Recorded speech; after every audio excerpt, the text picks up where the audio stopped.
Hello. Today we are going to talk about using key elements to create meaning.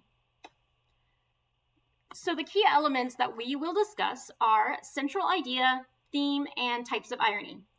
And we're going to be using The Lion King as our anchor text to guide us with understanding these phrases.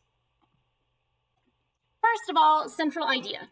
The central idea of a story is what the author is writing about. We can also consider this a topic. So some examples are love, revenge, heartbreak, friendship, etc. So some central ideas in The Lion King could be grief, responsibility, fear, facing the past, growing up. Now that takes us to theme. The theme of a story is the underlying message or lesson. Now keep in mind, there could be multiple themes in a single story. So the theme takes the central idea and makes a statement about it. So one example of a theme in The Lion King could be growing up means learning to be responsible even when it's hard. So as you could see, we had some of those central ideas like growing up, being responsible, and we formed it into a complete sentence that the creators from The Lion King would probably want us to know based on their story. Then we have irony. Irony is a situation where the expectation and reality don't match up. In a story, the author may create an expectation and then end the story in a completely different way. There are several types of irony. The main types are verbal irony, dramatic irony, and situational irony. Verbal irony is when a character says the opposite of what they mean. Sarcasm is a type of verbal irony. Scar is a very sarcastic character, and Timon also uses sarcasm. In this clip, Scar uses sarcasm, or verbal irony, when he says, "I quiver with fear," but his tone and actions tell us he's not scared at all. Let's check it out. Now, look, Zazu, you made me lose my lunch. Ha! You'll lose more than that when the king gets through with you. He's as mad as a hippo with a hernia. Ooh, I quiver with fear. So even though he says, "I quiver with fear," meaning I'm shaking because I'm so scared, clearly, Scar's not scared. He has a deep, growly voice. His body language looks like he's about to pounce. So we know he's not really scared. That's why that would qualify as verbal irony. Dramatic irony. Dramatic irony is when the audience knows something the character doesn't. In The Lion King, the audience knows that Simba is not responsible for Mufasa's death, but Simba doesn't find out until the movie is almost over. Simba's guilt over his father's death is one of the major internal conflicts of the movie. You're in trouble again.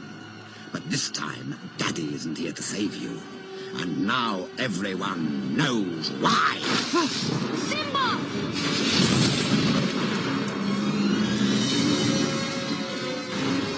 Now, this looks familiar. Where have I seen this before? Let me think. Oh, yes, I remember. This is just the way your father looked before he died. And here's my little secret. I killed Mufasa. No! Murderer! No, Simba, please, tell them the truth. So as you see, Simba learns at that moment that Scar is the one who's really responsible for Mufasa's death. Whereas for the whole movie, he thought it was his fault. But the audience knew from the beginning that it was Scar's fault. Situational irony is when an event or outcome takes place that's the opposite of what a person expects. So toward the beginning of The Lion King, Zazu tells Simba that one day he will be king, and that he will be able to chase the hyenas from dawn until dusk. However, it ends up being the opposite. The hyenas chase Simba out of the Pride Lands. Another example is that Scar expects the hyenas to remain loyal because he underestimates their intelligence, but they turn on him at the end.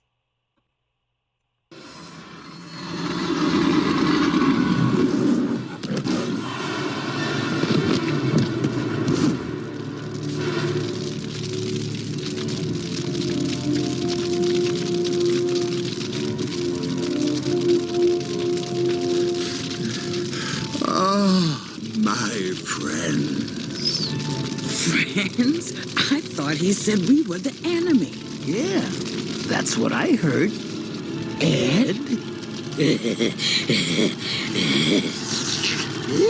No, let me explain.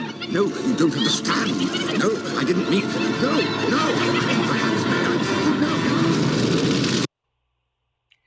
So that is an example of situational irony, where something happens that's the opposite of what we might expect. So we might expect the hyenas, who've been a little lacking in intelligence, to continue to ally with Scar, but no, they turn on him because of something he said.